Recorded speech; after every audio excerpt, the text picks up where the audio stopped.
I was told this is a faith-based Yes. organization.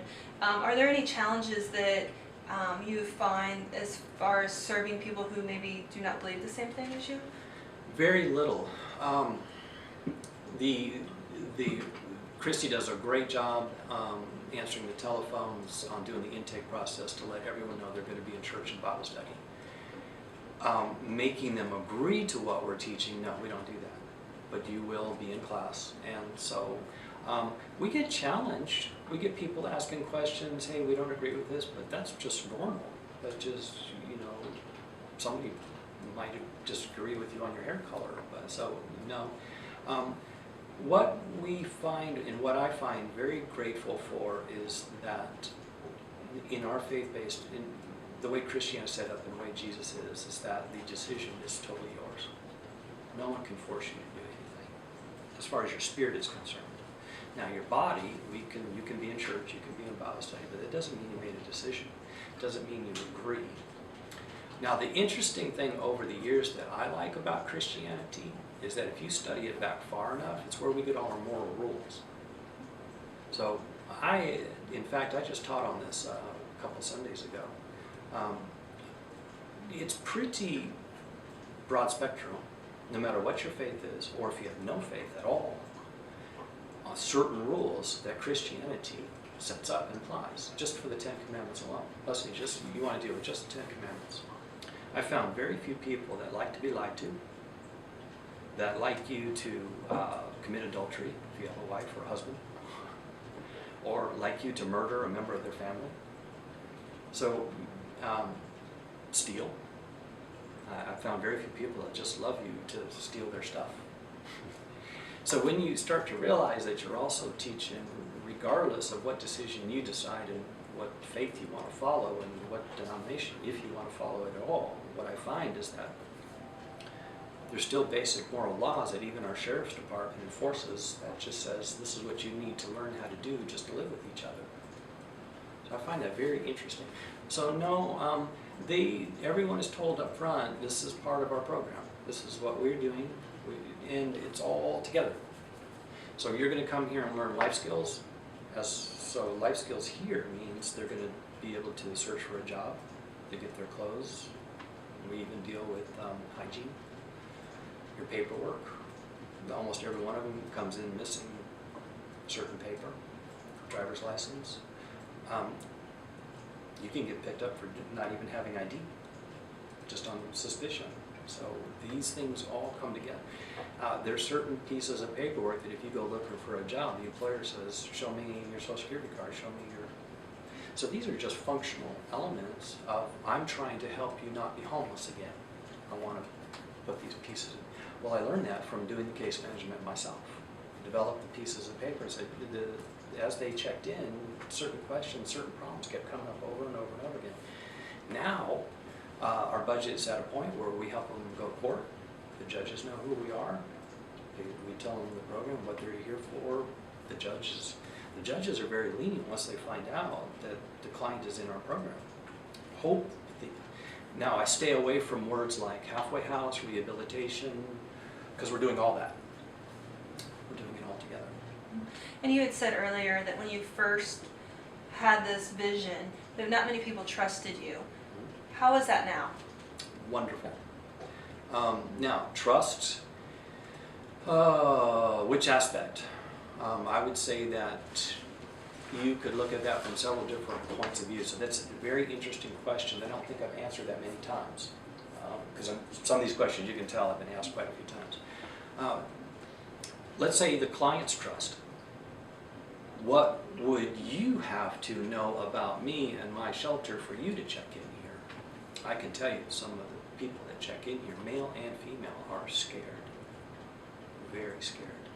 They don't know what this is. They don't know what they're checking into. They don't know if I'm a cult. They don't know if I'm people waiting back there with whatever. So the amount of trust that just a client has to talk to, some of them have to talk to her 2, 3 times, 4 times to say, okay, I think this is something I'm going to do. Look in the newspaper, look on the yellow pages, look on the website. So we put a lot of videos on the website. We put a lot of verbiage on the website So your first person has to trust you is the client who's checking in here. Then second, trust the donor. For you to bring out your checkbook, cut a check for $25, that's trust. You're basically saying to me, hey, I trust you to spend this $25 wisely. Well, over the years I've learned to build that trust. That's why there's 8,000 people on. And some of those people have donated large amounts of money to keep us here, pay for our buildings, pay for the budget that comes here. And I keep working on it. This last year we were audited for the 4th time by Williams, McCraney, Wardlaw & Cash, which is a local auditing firm. Well, I took it one step further. We went to the ECFA, which is our commitment to integrity up here on the wall, and that's Evangelical Council for Financial Accountability. So they also took my books, ran my books, and said, okay, we approve you, which is a nationwide approval for Christian organizations. So there's your donor's trust. Your donor says, okay, and all that's audited. So I mean, every dime is accounted for. So then there's just the, I would say your society in general, your county commissioners and your staffs and your county employees and certain people. And I would say that the people like Matt, I would just say that trust was built because I kept doing what I said I was going to do day in and day out and day in and day out. And now here, almost 14 years later, guess what? I'm still doing what I said 17 years ago. I'm still doing day in and day out. Exactly. So if you were to sit there in that chair and a client checked in and sat down in this chair, you would see a process that's repeated over and over and over and over again.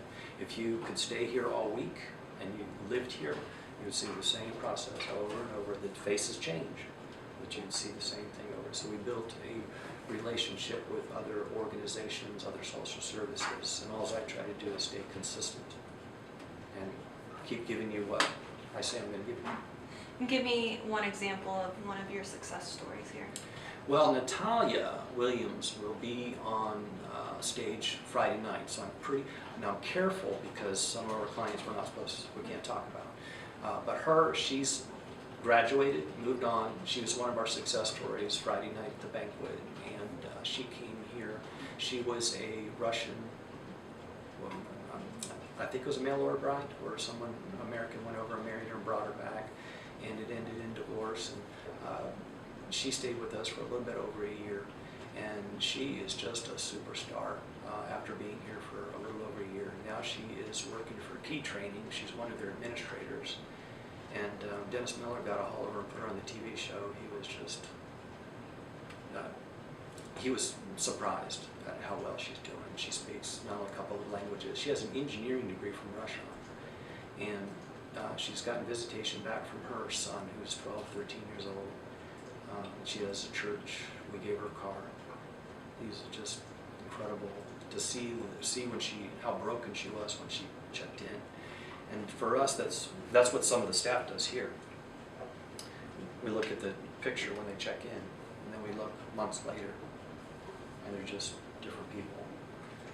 And that's some of the things that we're working on with the nutrition, because there's a nutrition class here also. But Natalia, she's just really proud of her. Wish we could do a lot more of Natalia's. And what can the community do to help? Well, I kind of knew this question was coming, and so I always say cash. And it's true. There's cash. We're privately funded.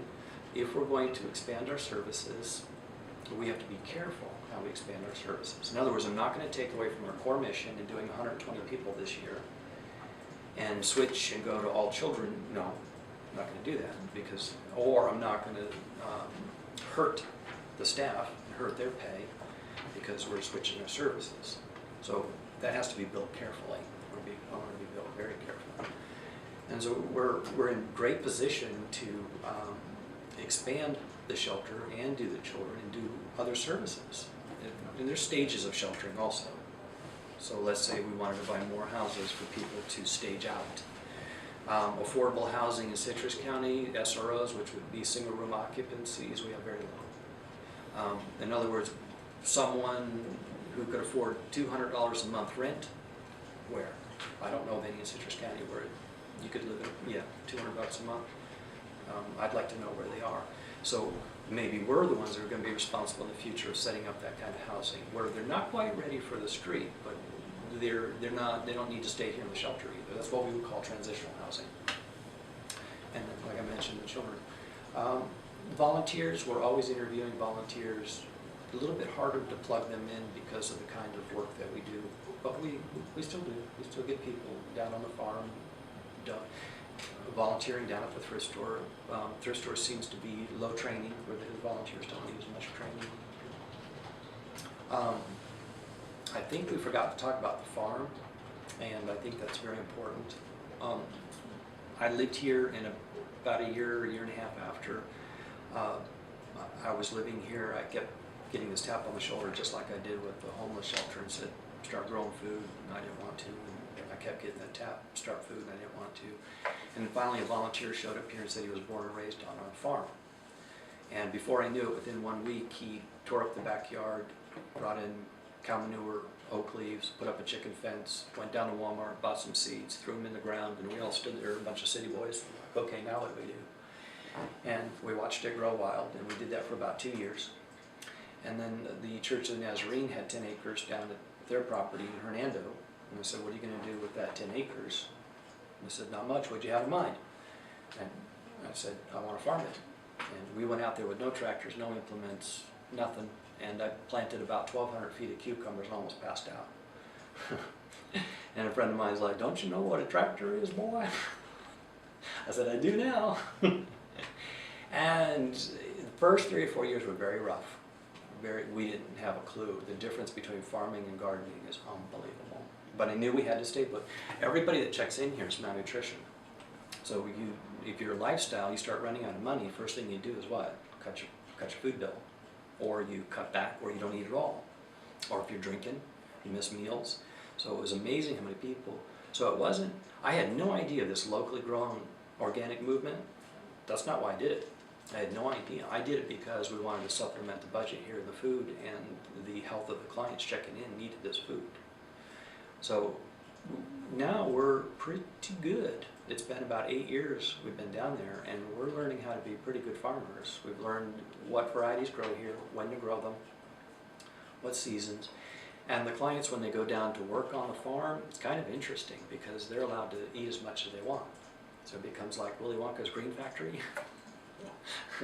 And it's really interesting and neat to watch the people as they do, and they're out in the field and they can eat the food right there that they're working on. And so we sell farm cooperative memberships. And my wife has been doing a great job selling the memberships. That's the public helping us. That's another funding stream. And the public can buy the memberships and actually help us build this thing. Where is it going to go? I have no idea. But it's important. We don't know what the economy is going to do in the long run. No one does.